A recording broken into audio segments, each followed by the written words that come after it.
Oh, nice lovely to meet you. Okay. It's something Canadian, Right. and it's not whiskey. I was going to say it's too small for a hockey stick. Ah, nice. What are your impressions of WEF and Davos so far? The atmosphere here is fantastic, isn't it? It's I just genuinely get a sense of there's a collective goodwill to do something. I think what I feel this time, so I've had lots of feedback from previous Davos events. What I get a sense of is it's quite pragmatic. There's lots of action orientated, and clearly now the world is observing as to what's going to happen next. But I hear I've been in lots of great conversations and lots of exchange of information and ideas. And it is such a beautiful place here in the Swiss mountains. One of the things that's scary is we're seeing firsthand the impacts of climate here, climate change, because there's not as much snow anymore. Yeah.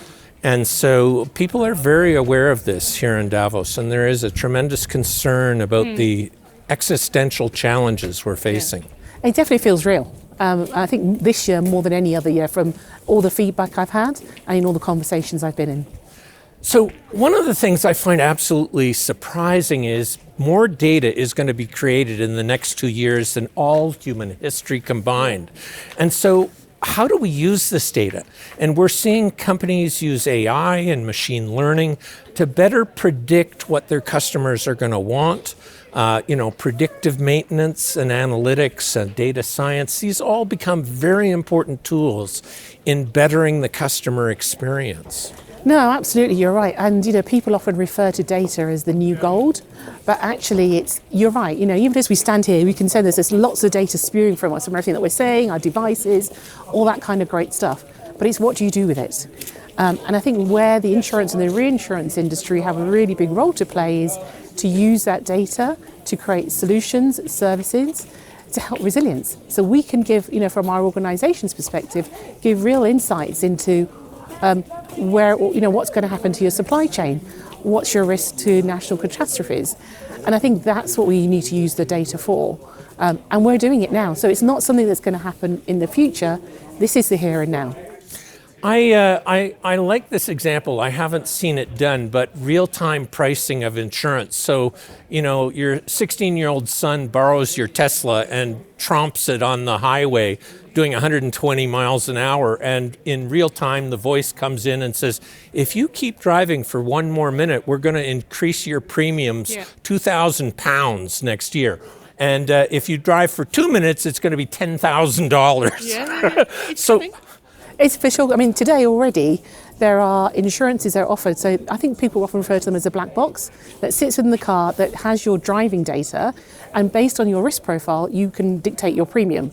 It's not as advanced as the, telling the parents that they need to sort out the kids driving. It hasn't got that far yet. But the using the data to understand the risk and price risk is already live today in many countries. So this is a great example for driving, but in an industrial setting, we call it predictive maintenance. I was at a Train Italia launch of a 300-kilometer-an-hour train where they've put 1,000 points of presence measuring different pieces of equipment, and it yells out, hey, we're vibrating too much, we're going to break down within the next week, replace me tonight, rather than wait until it breaks down and the whole train schedule is thrown out of whack. So this actually creates better outcomes at a lower cost. They're saving 10% of their maintenance budget, which is €2 billion. So, $2 billion, 1.4 billion euro. So it's just incredible. How do we get better performance for a lower cost? And I think that's it. So data plays a whole host of it. So it's about better solutions, better analytics, and better insights. But it's also about the customer service that you have. So if you think about an end-to-end consumer journey, today already you can see where is the customer dropping out and why they're dropping out. And then from a consumer's perspective, you can put in interventions to create a better buying experience. Because insurance is not something that someone wakes up in the morning and goes, yay, let's go and buy it. So the easier the process is, the more understandable it is, the easier it becomes for the consumer. And as a result, it will drive down the cost. Absolutely. There's a PNC company out of the US, out of New York City, called Lemonade.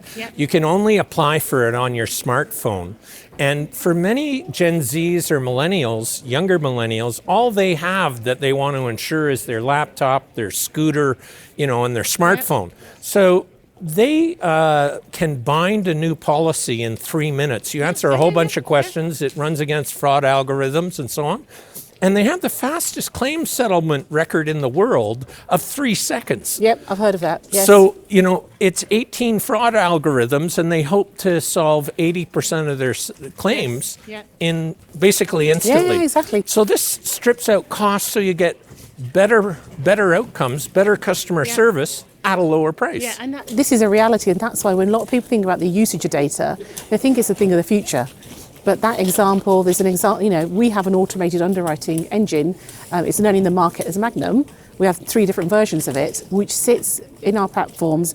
We provide it to our clients that does automated underwriting at point of sale. Fantastic. So it's here. I think that's the key thing. So in the current way the partners work with each other, creating value in an ecosystem is incredibly important, but there's some preconditions that you have to get right. So first of all is a single organisation on their own, it's really hard to create that end-to-end value. So you have to learn how to collaborate in an efficient way, but in a productive way as well. And that often starts with having aligned interest. I think many times where collaborations and ecosystems fail is because partners don't know their role in that value chain, and they don't know how to win-win. And it's always people come out thinking someone's won and someone's lost. I think that has to change. One of the good things I've picked up from my conversations here has been a lot of people are taught how to negotiate. You go to business school, you're taught how to negotiate. How many people are taught to collaborate? Yes. And I think that's the value of an ecosystem, and it's specifically important in the insurance world as much as in any ecosystem that you have. Pravina, what made me think what the example was, right now Uber is worth more than every taxi cab company in North America added together. Yeah. And so I've talked to CEOs of taxi cab companies, and they say to me, Jim, we're developing, an app on our smartphone. We're spending $250,000. And I think, good for you. But I live in Toronto, and I'm not going to download 20 Toronto taxi apps and key my data into each one with my fat thumbs, right? They don't understand that they have to think at a higher level, a meta level. Yeah. So if all taxi cab companies globally developed a single app, call it Global Taxi app, great marketer, but I'd download it. Yeah. But instead, they're all spending $250,000 to develop something I'll never use. So collaboration is key to survival and thriving. But it also requires a mental agility in thinking differently. Yeah. But in that example, there's a fear, and you see this in many ecosystems. And in that specific example, each cab firm is probably worried, if I share my customer base, if I share my data, are they going to win? Instead, there needs to be, how can we all share it for the greater good so that we get an equal share and a greater scale? Because that's one route to scalability. Absolutely. And the benefit, another one, is that they'd only share in 1/20,000th of the development cost of the app. Yeah. But I would download that and I'd transact here in Davos and in Shenzhen and in Rome. But I have never downloaded a single taxi app. Yeah. And so whether collaboration and cooperation we think of within our current ecosystem, but there's this notion of co-opetition. Yes. For the sake of the industry, you may have to collaborate with somebody you've perceived, some company, as a competitor. Absolutely. And create win-wins. Yeah. The other great example I've come across, and sometimes when people think about ecosystems, they think that this is flash value chain. Actually, it happens at the micro level. So where startups or new entrants in the market, they all need a data officer or they need a security officer, but no one can afford one. So a group of companies come together and share. And now that's very simple, but that's a real simple example of collaboration that is productive. We're seeing we know about net jets and fractional ownership of jets, but we're seeing fractional CXOs. Yes. So CFO for a day, once a week or once a month for a small startup. They can't afford or don't even need a CFO for the entire time. Yeah. So we're seeing talent shift to on-demand talent. It's a very different paradigm. Yeah. No, I think it's a great way forward.